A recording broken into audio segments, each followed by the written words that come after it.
Bom dia a todos.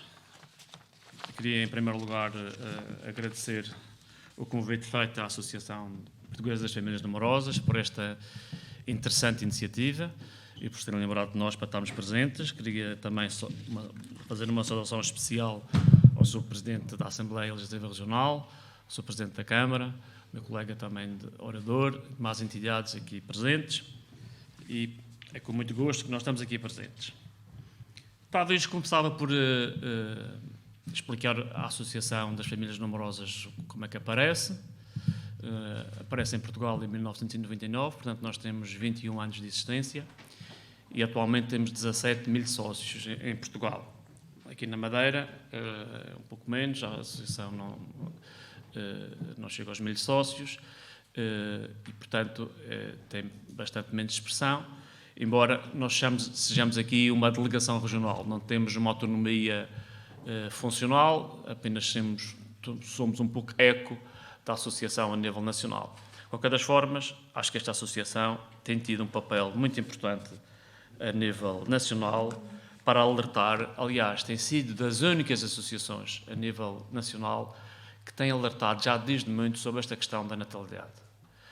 E encarnada numa pessoa que eu fui o Dr. o engenheiro Fernando Ribeiro e Castro, que faleceu há 6 anos atrás, e que era uma pessoa muito dinâmica e que, na realidade, comunicava esta urgência de se ultrapassar este inverno demográfico e de se valorizar a natalidade. Portanto, a Associação de Famílias Numerosas representa, tem como missão defender as famílias que têm 3 ou mais filhos e promover, obviamente, o seu apoiamento. E também, de alguma forma, fazer ver com que a sociedade reconheça nas famílias numerosas a sua importância. Porque, na realidade, durante algum tempo, se associou às famílias numerosas algo de alguma irresponsabilidade. Penso que isto já não é assim, já se ultrapassou essa fase e, na realidade, hoje em dia, as famílias numerosas são um bem valioso para a sociedade, ainda mais nas circunstâncias que nós vivemos de baixa natalidade. Também dizer que a Associação Portuguesa das Famílias Numerosas também é uma associação que não tem, portanto, credo político nem religioso, é a religiosa, é a política e, de alguma forma, tem na família o seu principal foco e defende a família independentemente de ser numerosa ou não, no sentido de valorizar os valores da família como comunidade de amor onde se funda a sociedade. É importante dizer que a família já existe antes do Estado. Antes de sequer, no mundo, na história, se falar em Estado, a família já existia e já se fundava a sociedade. E, portanto, hoje em dia, falar-se na defesa da família deve ser algo natural, deve ser algo óbvio. Mas, infelizmente, ainda politicamente, ainda se tem alguns receios. Ainda se politiza um pouco a questão da defesa da família, mais para a direita ou mais para a esquerda. Os valores da família são de direita ou são de esquerda. Se estes valores são de propriedade de alguém, não são. Deviam ser valores universais e reconhecidos por todos. Mas, pelos vistos, assim não acontece. Ora, também fazia aqui um pequeno retrato das questões das famílias numerosas em Portugal. Nós, em 2001, no censo de 2001, Portugal tinha 212.825 famílias numerosas. 10 anos depois, 154.249, portanto, uma diminuição de 28%, quase 30% em 10 anos. Por outro lado, as medidas da natalidade são bastante preocupantes. Nós temos, em Portugal, um índice sintético de fecundidade, isto é, número de filhos por mulher em idade fértil, bastante baixo, como aqui o Sr. Presidente da Assembleia teve a oportunidade de referir. é óbvio que esse índice devia ser pelo menos 2,1 indivíduos para garantir a subsistência da sociedade. Em Portugal, nós temos um índice sintético de fecundidade em 2018 de 1,42 indivíduos. Em 1960, portanto há 60 anos atrás, tínhamos 3,16 indivíduos. O que quer dizer, biologicamente, que nós estamos em extinção. Portugal está em extinção, porque estamos a 1,42 por indivíduos por ano. Se continuarmos assim, obviamente que não temos capacidade de nos subsistir, não é? E não somos nós também só. A nível da União Europeia, este valor é de 1,55 indivíduos, embora em alguns países europeus já se verifique uma certa inversão, nomeadamente em alguns países nórdicos e em França, uma certa inversão destes valores, mais animadores. Por outro lado, em Portugal, se considerarmos um grupo de 100 famílias, só 5 é que têm 3 ou mais filhos. 22 têm 2 filhos. E 38 têm 1 filho. Os restantes não têm filho nenhum. Portanto, isso quer dizer que das famílias... Mas há que ter aqui uma coisa em atenção. As famílias numerosas, que são 5 em cada 10 famílias, no entanto, contribuem em Portugal para 16% dos jovens e crianças. Apesar de ser 5 em cada 100, as famílias numerosas em Portugal correspondem a 16% dos jovens. No entanto, o Estado nunca reconheceu isto. Reconheceu mal. Nunca reconheceu mal. E não só no sentido do privilégio. O que a Associação das Famílias Numerosas há longo tempo tem dito, não quer ter privilégios especiais, quer ter justiça, equidade. E é gritante a falta de justiça que se verifica para quem tem filhos. E ainda mais numa sociedade que não tem gente, que não tem jovens. E o que o Estado faz é dizer, primeiro, não casem. E já vou explicar porquê. E depois dizem, se casarem, não tenham filhos. Ou se terem filhos, tenham 1. Isto é o que o Estado diz. Na prática. Na parte da fiscalidade, por exemplo. E a verdade é que eu tenho 4 filhos. Já estão todos... já têm todas as suas coisas, já estão todos acima dos 20, já 2 acima dos 30. E, na realidade, eu vi-me e desejei-me para criar 4 filhos. Tive que abdicar, eu e a minha mulher, tivemos que abdicar de muita coisa, tivemos que abdicar de muitas outras coisas pronto, por opção própria, e não estou infeliz por causa disso, não trocava nada pela educação e pelo esforço que fizemos pelos nossos filhos. Mas é muito frustrante saber que estamos a educar filhos e que o Estado não reconhece. É frustrante saber que o Estado tem para despesas de educação 800 euros.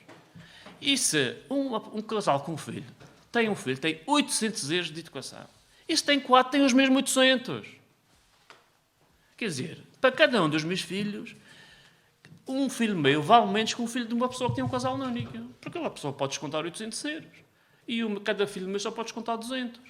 Porquê? Porquê? Despesas de saúde. 1000 euros. Independentemente do agregado familiar. Mas isto tem alguma lógica?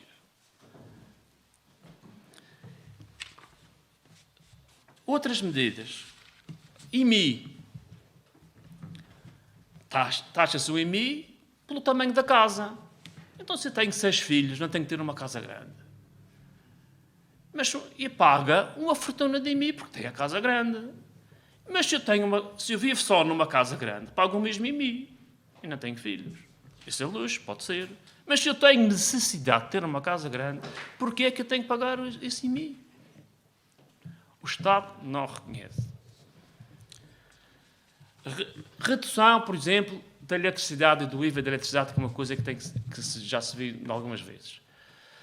O Estado baixou, agora recentemente, para 13%. Muito bem, já foi uma medida da redução do IVA da eletricidade. era beneficiar as famílias numerosas. Mas põe limites ao consumo. Não é para captação. Põe um limite. Se for acima de um determinado consumo, já paga igual. Então não é lógico que tenho 8 pessoas em casa com 6 filhos, ou 6 pessoas com 4 filhos, não vou gastar muito mais eletricidade do que se tiver um filho ou 2. E, portanto, o Estado faz uma medida que não tem aplicabilidade, porque põe um limite à potência, define a potência, e que para quem ultrapassa essa potência paga mais. Pronto, lá está as famílias numerosas a serem prejudicadas. E, portanto, são situações que ocorrem e que, de alguma forma, indiciam para as famílias numerosas algo de injustiça. E, portanto, o que nós lutamos e o que queremos transmitir é: não basta dizer que estamos numa sociedade envelhecida, que é preciso tomar medidas, é preciso, na prática, concretizá-las. E, na verdade, há 20 anos a esta parte, nós temos verificado governo de todos dos partidos que têm passado, dos diferentes partidos que têm passado pelo governo, não têm tomado medidas significativas no sentido de inverter esta situação. E, portanto,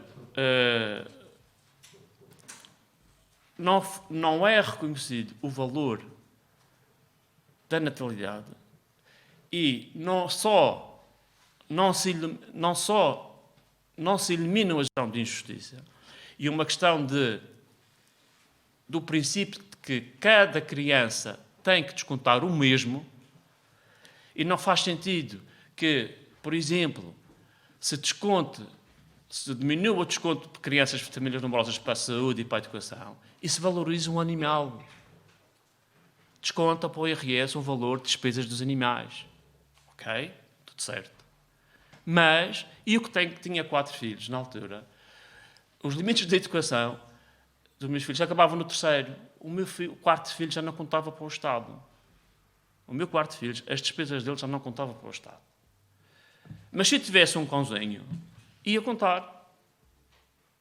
Ora, isto não pode ser. Portanto, são situações gritantes de injustiça. E é por isso que a Associação tem de alguma forma lutado no sentido de inverter essa situação. Por isso, estes são alguns dados que nós pomos à consideração de todos e no sentido de alertar as questões políticas. Nós temos também, por outro lado, verificado que muitas entidades políticas, muitas autarquias, têm tomado medidas no sentido de proteger as famílias numerosas, em termos da taxa de taxação da água, as autarquias familiarmente responsáveis, de ingressos a determinados sítios. Há muitas empresas que se associam à Associação Portuguesa das Famílias Numerosas, os próprios sócios têm muitos benefícios, uma enorme panóplia de benefícios de empresas que se associam, mas há maior consciencialização deste aspecto, é verdade, mas o que é facto é que ainda não é apelativo, para além das questões sociais e de alguma forma de formação pessoal, que hoje os jovens querem ter filhos mais tarde, talvez priorizam outras coisas antes da constituição da família e de terem filhos, também é uma questão de mentalidade, mas o que é facto é que o Estado, como primeiro responsável, não favorece, não fomenta, não orienta e dá indicações exatamente ao contrário para quem quer ter filhos e mais filhos numa sociedade como a nossa. E terminava fazendo uma referência a uma frase que o fundador das famílias numerosas, o engenheiro Fernando Ribeiro Castro, dizia: se quiseres ter uma criança feliz, dá-lhe um irmão. Se quiseres ter uma criança muito feliz, dá-lhe muitos irmãos. Muito obrigado.